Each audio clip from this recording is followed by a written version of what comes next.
Hello everyone, welcome back to the channel.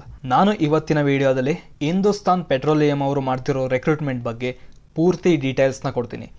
ಯಾರು eligible ಇರ್ತಾರೆ, ಎಷ್ಟು ಸ್ಯಾಲ್ರಿ ಸಿಗುತ್ತೆ, ಹೇಗೆ ಅಪ್ಲೈ ಮಾಡೋದು, ಎಲ್ಲ ಇನ್ಫಾರ್ಮೇಷನ್ನ ಈ ವಿಡಿಯೋದಲ್ಲಿ ಕೊಡ್ತೀನಿ. ಇನ್ನೂ ನಮ್ಮ ಚಾನಲ್ನ ಸಬ್ಸ್ಕ್ರೈಬ್ ಮಾಡ್ಕೊಂಡಿಲ್ಲ ಅಂದರೆ ಸಬ್ಸ್ಕ್ರೈಬ್ ಮಾಡ್ಕೊಳ್ಳಿ. ಇದೇ ಥರ ಜಾಬ್ ನೋಟಿಫಿಕೇಷನ್ಗಳು, ಗೌರ್ನಮೆಂಟ್ ಸ್ಕೀಮ್ಸ್ಗಳು ಮತ್ತು ಬೇರೆ ಥರದ ಯೂಸ್ಫುಲ್ ಇನ್ಫಾರ್ಮೇಷನ್ಗಳ ಬಗ್ಗೆ ತಿಳಿಸ್ಕೊಡ್ತಾ ಇರ್ತೀನಿ. ಇನ್ನು ಇದ್ರ ಬಗ್ಗೆ ನೋಡೋದಾದರೆ, ಇದು ಬಂದು ಡಿಪ್ಲೊಮೊ ಇಂಜಿನಿಯರಿಂಗ್ ಮಾಡಿರ್ತಾರಲ್ಲ ಅವ್ರಿಗೋಸ್ಕರ ಹಿಂದೂಸ್ತಾನ್ ಪೆಟ್ರೋಲಿಯಂ ಕಾರ್ಪೊರೇಷನ್ ಲಿಮಿಟೆಡ್ ಅವರು ರೆಕ್ರೂಟ್ಮೆಂಟ್ನ ಮಾಡ್ತಿದ್ದಾರೆ. ಅದ್ರ ಬಗ್ಗೆ ವ್ಯಾಕೆನ್ಸಿ ಎಷ್ಟಿದೆ, ಏನು ಎಜುಕೇಷನ್ ಕ್ವಾಲಿಫಿಕೇಷನ್ ಬೇಕು ಎಲ್ಲ ನೋಡೋಣ ಬನ್ನಿ. ಇನ್ನು ಇಂಪಾರ್ಟೆಂಟ್ಸ್ ಡೇಟ್ಗಳನ್ನ ನೋಡೋದಾದರೆ, ಇಲ್ಲಿ 26 ಮಾರ್ಚ್ 2025 ಶುರುವಾಗಿದೆ.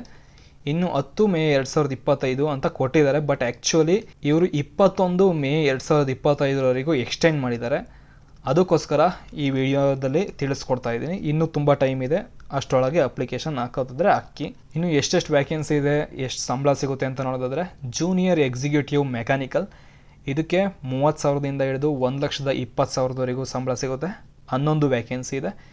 ಏಜ್ ಲಿಮಿಟ್ ಬಂದು ಮ್ಯಾಕ್ಸಿಮಮ್ ಏಜ್ 25 ಆಗಿರಬೇಕು. ಇದಕ್ಕೆ 3 ವರ್ಷ ನೀವು ಫುಲ್ ಟೈಮ್ ಡಿಪ್ಲೊಮಾನ ಮೆಕ್ಯಾನಿಕಲ್ ಇಂಜಿನಿಯರಿಂಗಲ್ಲಿ ಮಾಡಿರಬೇಕು.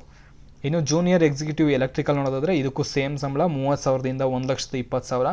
17 ವ್ಯಾಕೆನ್ಸಿ ಇದೆ. ಇನ್ನು 25 ಏಜ್ ಲಿಮಿಟ್. ಇದಕ್ಕೆ ಎಲೆಕ್ಟ್ರಿಕಲ್ ಇಂಜಿನಿಯರಿಂಗ್ 3 ವರ್ಷ ಡಿಪ್ಲೊಮಾ ಮಾಡಿರಬೇಕು. ಏನು ಎಕ್ಸ್ಪೀರಿಯನ್ಸ್ ಏನು ಬೇಕಾಗಿಲ್ಲ, ಫ್ರೆಷರ್ಸ್ ಕೂಡ ಅಪ್ಲೈ ಮಾಡ್ಬೋದು.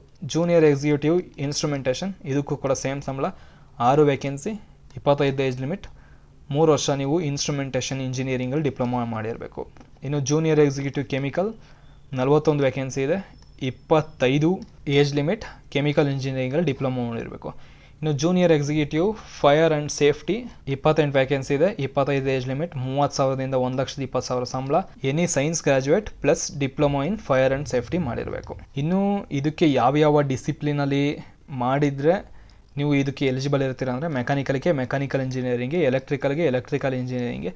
ಇನ್ನು ಇನ್ಸ್ಟ್ರುಮೆಂಟೇಷನ್ ನೋಡಿದ್ರೆ instrumentation and control, instrumentation and electronics engineering, ಇದರಲ್ಲಿ ಯಾವುದರಲ್ಲಾರು ಒಂದರಲ್ಲಿ ಮಾಡಿದರೆ ಓಕೆ. ಇನ್ನು ಕೆಮಿಕಲ್ ಇಂಜಿನಿಯರಿಂಗ್ಗೆ ಕೆಮಿಕಲ್ ಇಂಜಿನಿಯರಿಂಗ್ ಅಥವಾ ಕೆಮಿಕಲ್ ಟೆಕ್ನಾಲಜಿಲಿ ಮಾಡಿದರೆ ಓಕೆ.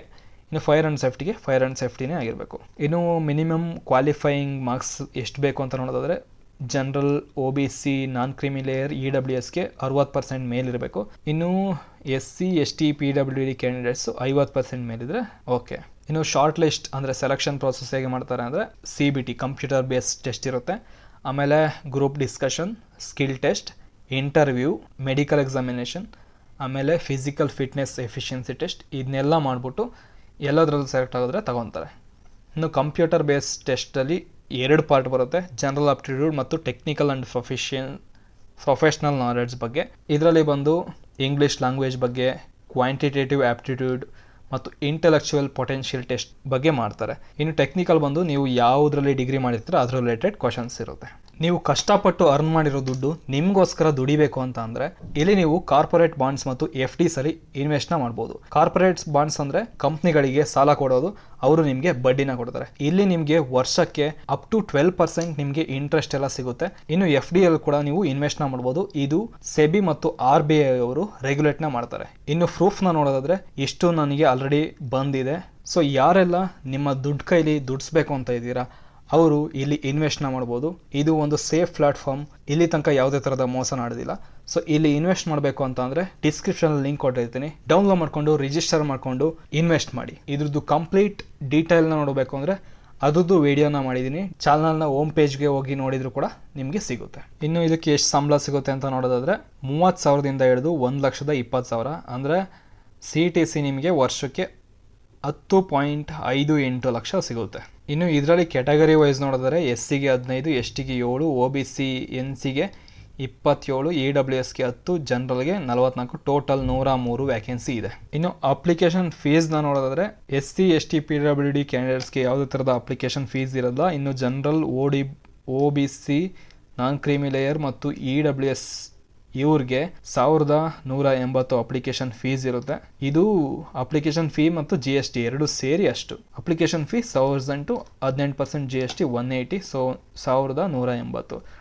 ಇದನ್ನ ನೀವು debit card, credit card, UPI, net banking ಯಾವುದೇ ಮುಖಾಂತರ ಬೇಕಾದ್ರೂ ನೀವು ಕಟ್ಬೋದು. ಸೊ ಯಾರೆಲ್ಲ ಇಂಟ್ರೆಸ್ಟ್ ಇದ್ದೀರಾ ಅವರು ಅಪ್ಲೈ ಮಾಡ್ಬೋದು.